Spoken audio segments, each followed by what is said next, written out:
श्री परमात्मने नमः। श्रीमद्भगवद्गीता अथ नवमोऽध्यायः। श्रीभगवानुवाच इदं तु ते गुह्यतमं प्रवक्ष्याम्यनसूयवे ज्ञानं विज्ञानसहितं यजिज्ञात्वा मोक्ष्यसे शुभात्। राजविद्या राजगुह्यं पवित्रमिदमुत्तमं प्रत्यक्ष्यावगमं धर्म्यं सुसुखं कर्तुमव्ययम्। अश्रद्धधानाः पुरुषा धर्मस्यास्य परन्तप अप्राप्यमान्निवर्तन्ते मृत्युसंसारवर्त्मनि।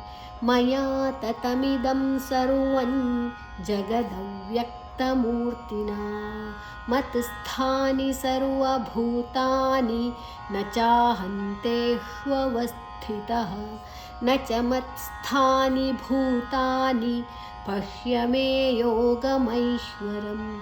भूतभृन्न च भूतस्थो ममात्मा भूतभावनः यताकाशस्थितो नित्यं वायुः सर्वत्र गोमहान् तथा सर्वाणि भूतानि मत्स्थानीत्युपधारय। सर्वभूतानि कौन्तेय प्रकृतिं यान्ति मामिकां कल्पक्षये पुनस्तानि कल्पादौ विसृजाम्यहम्। प्रकृतिं स्वामवष्टभ्य विसृजामि पुनः पुनः। भूतग्राममिमं कृत्स्नम् अवशं प्रकृतेर्वशात् न च मान्तानि कर्माणि निबध्नन्ति धनञ्जय। उदासीनवदासीनम् असक्तं तेषु कर्मसु मयाध्यक्षेण प्रकृतिः सूयते सचराचरम्। हेतुनानेन कौन्तेय जगद्विपरिवर्तते अवजानन्ति मां मूढा मानुषीं तनुमाश्रितं। परं भावमजानन्तो मम भूतमहेश्वरं मोघकर्माणो मोघज्ञानाविचेतसः। राक्षसीमासुरीं चैव प्रकृतिं मोहिनीं श्रिताः महात्मानस्तु मां पार्थ दैवीं प्रकृतिमाश्रिताः। भजन्त्यनन्यमनसो ज्ञात्वा भूतादिमव्ययं सततं कीर्तयन्तो मां यतन्तश्च दृढव्रताः। नमस्यन्तश्च मां भक्त्या नित्ययुक्ता उपासते ज्ञानयज्ञेन चाप्यन्ये यजन्तो मामुपासते। एकत्वेन पृथक्त्वेन बहुधा विश्वतो मुखम् अहं क्रतुरहं यज्ञस्वधाहमहमौषधम् मन्त्रोऽहमहमेवाज्यम् अहमग्निरहं हुतम्। पिताहमस्य जगतो माता धाता पितामहः वेद्यं पवित्रमोङ्कार रुक्सामयजुरेव च। गतिर्भर्ता प्रभुः साक्षी निवासः शरणं सुहृत्। प्रभवः प्रलयस्थानं निधानं बीजमव्ययम्। तपाम्यहमहं वर्षं निगृह्णाम्युत्सृजामि च। अमृतं चैव मृत्युश्च सदसच्छाहमर्जुन। वेद्या मां सोमपाः पूतपापा यज्ञैरिष्ट्वा स्वर्गतिं प्रार्थयन्ते। ते पुण्यमासाद्य सुरेन्द्रलोकम् अश्नन्ति दिव्यान् दिवि देवभोगान्।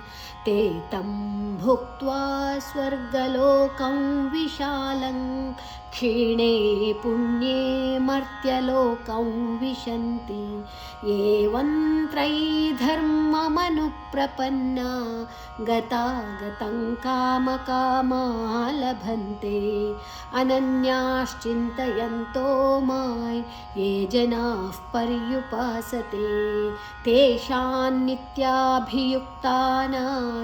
योगक्षेमं वहाम्यहम् येऽप्यन्यदेवता भक्ता यजन्ते श्रद्धयान्विताः तेऽपि मामेव कौन्तेय यजन्त्यविधिपूर्वकम् अहं हि सर्वयज्ञानां भोक्ता च प्रभुरेव च न तु मामभिजानन्ति तत्त्वेनातश्च्यवन्ति ते यान्ति देवव्रता देवान् पितॄन् यान्ति पितृव्रताः भूतानि यान्ति भूतेज्या यान्ति मद्याजिनोऽपि मां पत्रं पुष्पं फलन्तो यो मे भक्त्या प्रयच्छति तदहं भक्त्युपहृतम् अश्नामि प्रयतात्मनः यत्करोषि यदश्नासि यज्जुहोषि ददासि यत्तपस्यसि कौन्तेय तत्कुरुष्व मदर्पणम् शुभाशुभफलैरेवं मोक्ष्यसे कर्मबन्धनैः सन्न्यासयोगयुक्तात्मा विमुक्तो मामुपैष्यसि समोऽहं सर्वभूतेषु न मे द्वेषोऽस्ति न प्रियः ये भजन्ति तु मां भक्त्या मयि ते तेषु चाप्यहम् अपि चेत् सुदुराचारो भजते मामनन्यभाक् साधुरेव समन्तव्यः सम्यग् व्यवसितो हि सः क्षिप्रं भवति धर्मात्मा शश्वच्छान्तिं निगच्छति कौन्तेय प्रतिजानीहि न मे भक्तः प्रणश्यति मां हि पार्थव्यपाश्रित्य येऽपि स्युः पापयोनयः स्त्रियो वैश्यास्तथा शूद्रास्तेऽपि यान्ति पराङ्गतिं किं पुनर्ब्राह्मणाः पुण्या भक्ता राजर्षयस्तथा अनित्यमसुखं लोकम् इमं प्राप्य भजस्व मां मन्मना भव मद्भक्तो मद्याजी मां नमस्कुरु मामे वैष्यसि युक्त्वैवम् आत्मानं मत्परायणः ॐ तत्सदिति श्रीमद्भगवद्गीतासूपनिषत्सु ब्रह्मविद्यायां योगशास्त्रे श्रीकृष्णार्जुनसंवादे राजविद्या राजगुह्ययोगो नाम नवमोऽध्यायः ॐ श्रीकृष्णार्पणमस्तु।